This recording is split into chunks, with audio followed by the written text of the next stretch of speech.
Hey guys, and welcome to a Greenskin therapy session as we're going to be trying to get over our PTSD of Greenskins, and we're going to be watching Glorious Feeder, who shall be our sensei today, up against AC's very own Rizzler, as the Greenskins shall take on the forces of the Empire. Now, what do I mean by Greenskin PTSD? For those who don't know, there was an awesome event hosted a little while ago called the Warhammer World Championships, which I took part in, and it was absolutely awesome. The only problem in it was in the patch where Greenskins were by far and away the most overpowered faction in the entire game, and I faced Greenskins in every single one of my best of threes, I think bar one, and I got so sick of Greenskins that I almost never cast Greenskin games, never play Greenskins, and always dread facing them, because I would see the same builds over and over again. But there's a few good Greenskin players out there who like to bring nice, interesting builds, and they have won my heart back, and today Glorious Feeder shall be our therapist, and he's coming in with a really interesting build with Azag the Slaughterer up in the skies. Now, Azag's actually a really powerful lord.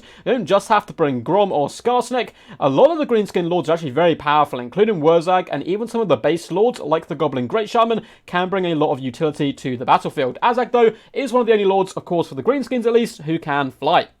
He's coming in with Azag's Odd Armor, which is aptly named there. We have Foe Seeker, Soul Blight, Spirit Leech, as well as the Slagger's Slashers. So he's going to be buffing up his homies, whilst also bringing some nice constant pain with the Spirit Leech and Soul Blight, which is such a powerful hex. Really underrated in my opinion. Learn the armor piercing, and base weapon damage of enemies in an air of effect.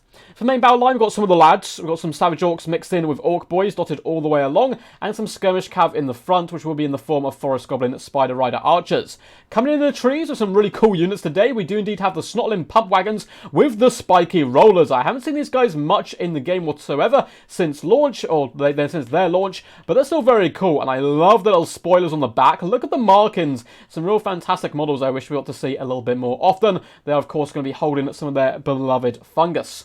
With a Snotling Pump Wagon with flappers as well just ahead of them, and a sneaky little Goblin Big Boss hidden in the trees. We do have a load of squigs, including Durkit Squig Hoppers down here on the flank, making use of the terrain, as well as some Goblin Wolf Riders using the woods to approach the enemy unseen.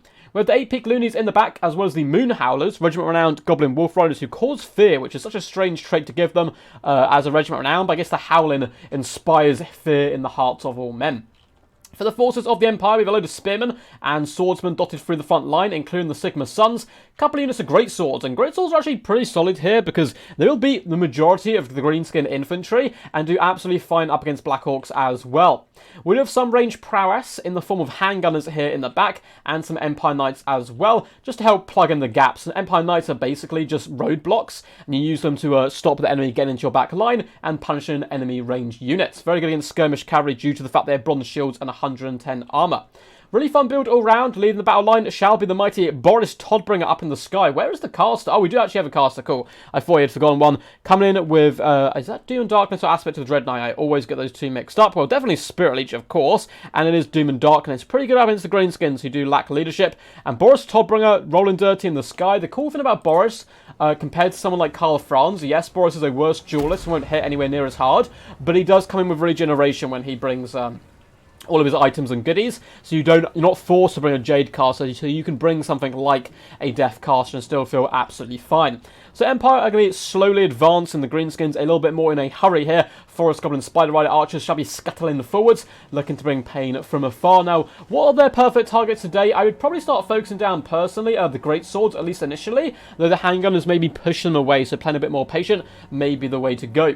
Looks like the Moon Howlers are hidden. The Wolves on this far left flank are also hidden. Of course, the 8-pick Loons have Stalk, so the Empire player knows none of this is currently afoot.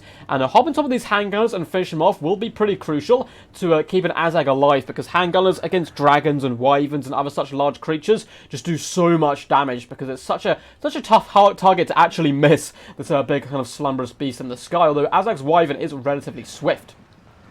Forest Goblin Spider Rider Archers are again forced back here. A decent volley has been unleashed there by the handgunners, and it looks like Spiders are immediately going to be falling back to the forest. That's their comfort zone here today.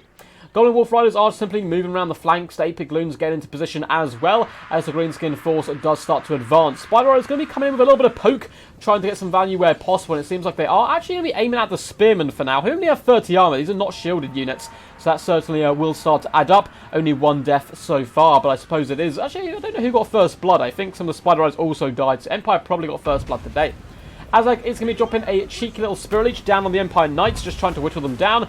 And for his efforts, he himself is also going to be hit by a Spirit Leech and 1 or 2 bullets as well on the retreat there. Down on this flank, the Forest Goblin Spider Riders are currently hiding in the trees, so they will trade relatively effectively up against the handgunners, but it looks like they're not in range. They are currently just peppering down the Spearmen, Durkit, Squigs, as well as the other Squig Hoppers, trying to whip and around and maneuver themselves into decent positions. The Goblin Big Boss, Honor Wolf, is starting to push forward a little bit, but in come the Snotling Pumpwagon Flappers. Look at them go, it's so ridiculous. The little Snotling on top flapping his arms to try to get them to lift. Looks like they are going to be still rotating around the flanks as the Spiky Rollers go headlong in here, trying to drive their way through the Spearmen. They have okay mass, not great for a chariot. Empire Knights, though, this is what they do best. They pin in enemy chariots, troops, and roadblock in general. So they should be able to pin in these troops. However, it looks like the Flappers are trying to come to their rescue, as well as some of the lads. So we have the Orc boys in here. Spirit Leech does go down the Flappers, which is a bit of a shame, as we might not get to see the Flappers through the duration of the whole battle. Goblin Wolf Riders try to clatter onto the handgunners, but some brave state troops in the form of the Spearmen will be holding the line. Good micromanagement here with the Moon Howlers, driving their way in to overwhelm this position. Azag's even driving down, and with the help of those pump wagons, the Orcs are winning the front line quite handily here. Even the Flappers, who got debuffed so much, or pinned in, sorry, by the Empire Knights and then debuffed by Doom and Darkness, are still going relatively strong. Spider Riders are just picking apart the enemy, probably want to move into hand-to-hand combat to chase around some of these routing troops. 8 Loons do get a lovely Fanatics cast going all the way down those greatswords and onto the Empire Knights. However, it looks like they will be getting finished off here. War gets popped just as the Squig Hoppers connect. Beautiful timing there by Glorious Feeder. Handgunners are doing some nice damage, just crossfiring, aiming actually at the pump wagons for now, rather than Azag, who himself has taken a bit of damage. And oh my god, the aspect of the Doom Darkness debuff lost a really long time there. Boris is going to swoop down, trying to clatter the Slaughterer in the back, who has been hit by a Spirit Leech once more, and this is kind of the downside of him. Compared to Grom, he does not have that regeneration, but has a little bit more utility, speed, and obviously the use of spells. Looks like we're going to get a big fat Soul Blight come down, lowering the stats of all these troops, and that's really going to allow the Flappers as well as the Spiker Rollers to get some really lovely work done, particularly his Greatswords, who are down to a rather pitiful 35 armor. So all of the Greenskins here are going to be quite happy to duel those guys, at least at the moment. You can see the Night Goblin Squig Hoppers have been used to shatter handgunners on the distance and come over and support and try to drag down at the Empire Knights, who are currently going toe-to-toe with some Goblin Wolf Riders. Skirmish Cav still floating around the back quite happily, as is the Durkit Squigs coming in to try to pressure the Empire forces, who have formed a nice little defensive formation of elite troops out on this side, and Boris Todbringer is just giving it to the Goblin Big Boss, who's trying to retreat as fast as possible. Savage Orcs do eventually break their way through these Spearmen. However, Azag's getting kind of lit up right now by this unit of handgunners, so the Savage Orcs really want to push through and punish these troops as quickly as possible. Spearmen, Swordsmen, and Greatswords are putting up a pretty decent fight and seem to be winning this rather key engagement in the middle. Savage Orcs are getting dragged down. The Snarling Pump Wagons are up to 42 kills, which isn't too shabby whatsoever. And now we can see the Goblin Big Boss is going to be hounding at that Deathcaster. They need Stabbing's gone down. He's receiving a Spirit Leech, though he is trying to Spirit Leech the Goblin Big Boss back as well. That's probably a dead Deathcaster, unless Boris can come over here and support. Boris is currently busy, though, forcing the Slaughterer to the periphery and outskirts of the battlefield, rather than actually engaging in the main fight. But he's going to be floating through, dropping some debuffs, and flying away once again. We can see Soul Blight once again has indeed been cast. Deathcast have been forced off by that Goblin Big Boss. Really good play so far by the Greenskin player. He still has a ton of Skirmish Cav left alive as well, and it is peppering down those Greatswords, pinning some really decent damage, and a big old clattering charge comes in from the Slaughterer, terrifying all of the Greatswords away, who are fleeing for their life. But Azag needs to get up into the sky once more. He does use Azag's Odd Armor, which is pretty well used there. But he needs to escape because Boris is nearby. Durkit Squigs are munching and chewing their way through the Empire Knights. Not going to be the funnest fight for them. They do have to pierce through that rather thick armor. Azag the Slaughterer is going to come down to assist, and that should be a dead unit of Knights. However, somehow Brilliant play by the Empire player. Every opportunity he's got to lay on that thick handgun of fire pressure into Azag he has taken. Somehow rallies this unit of handgunners, protects him with some knights for a short duration, and starts adding up that damage onto the Slaughter himself. The majority of the Empire forces are starting to break. Despite this, balance power is quite heavily in the favour of the Empire due to how healthy Boris is, and he can really put a game on his back. Not quite as well as France, but he can still do a decent job. Empire Knights get a big old juicy Spirit Leech on them, and they're running for their lives right now, and will probably get shattered, and it does look like the last of the handgunners are being finished off. That does not bode well whatsoever for Boris and the lads, because the Spearmen, they're doing a decent job trying to hunt down Azag the Slaughter, up to 50 kills so far. Been pretty impressed with his usage. Only 690 damage value, but those Soul Blights have enabled the Greenskins to really chew their way through the meat of this Empire build. Empire Knights have been finished off. It looks like handgunners and greatswords as well are being dealt with.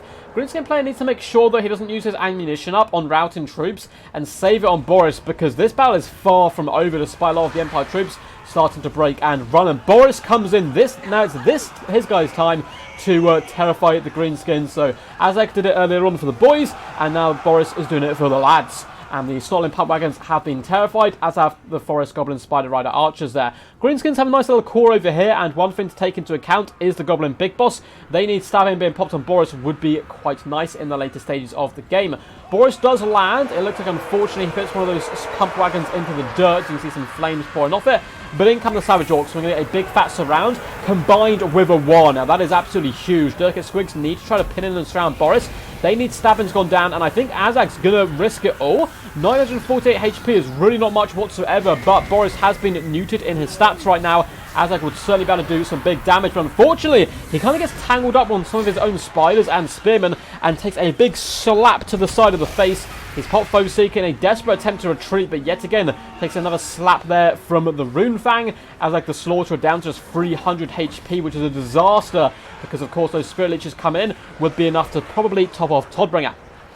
Pump Wagons have come in, as have the Dirkit Squigs, Spider Riders, and Boris is almost breaking right now. So close here to falling, but he is still slaughtering. The Forest Goblin Spider Rider Archer is going to jump up on the Swordsman. Probably the best use of Azag's time as well, but he's risking it. Oh, going straight after Boris, and as soon as he lands, Boris just kills him like he was a regular boy. Nothing of importance, and that is a big problem for the Greenskins. The entire army is starting to be terror-routed right now, and the Spearmen are poking and stabbing at the Forest Goblin Spider Riders, looking to finish them off. And I think Boris may actually have this now. Look at the Greenskins in mass retreat. Even the Flappers, who still have 3 models left, up to 98 kills, beautiful work by them today, are running for their lives. Spearmen going to be pushing back, and Boris is very healthy. 2,800 HP is nothing to laugh at, particularly with that regeneration. Now, if all of these forces were unbreakable for whatever reason, and they were surrounding him, yes, he would go down, but they're coming back in drips and drabs as they repeatedly get broken time and time again. And we can see the carcass of Azag has become a rallying call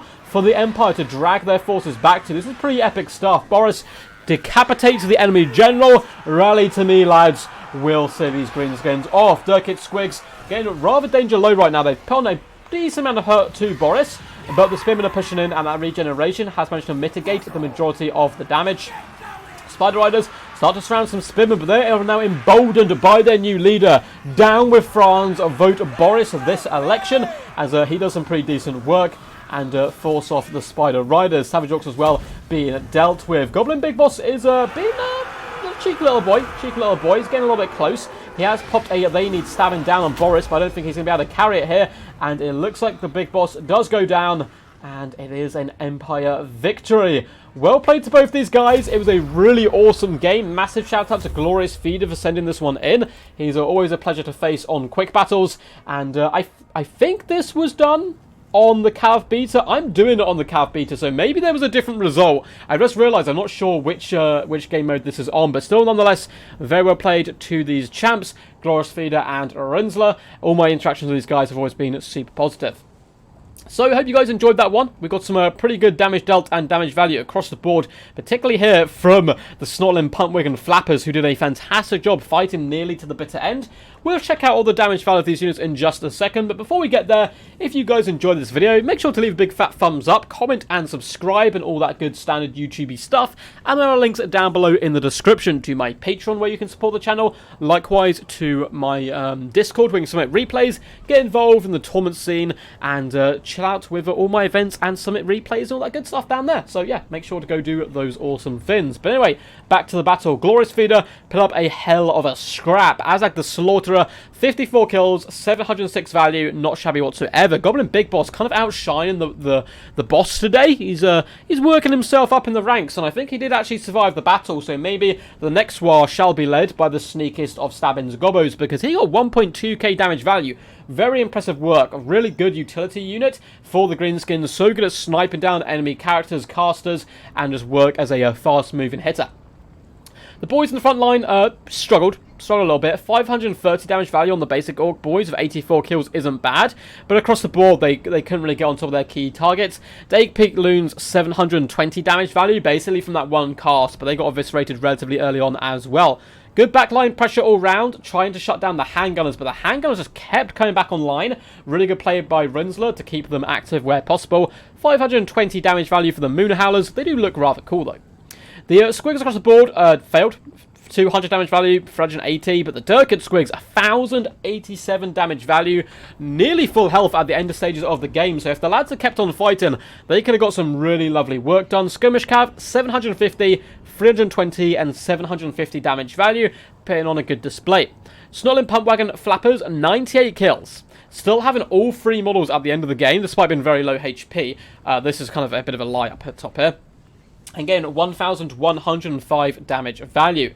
The Snortling Puntwagons with Spiker Rollers fed slightly worse, but still a respectable 656 damage value and 57 kills. I love seeing these units in action. They're so janky, it's beautiful. The Mighty Boris Toddbringer today, 1.7k damage value, 60 kills, basically put the Empire on his back in the later stages of the game.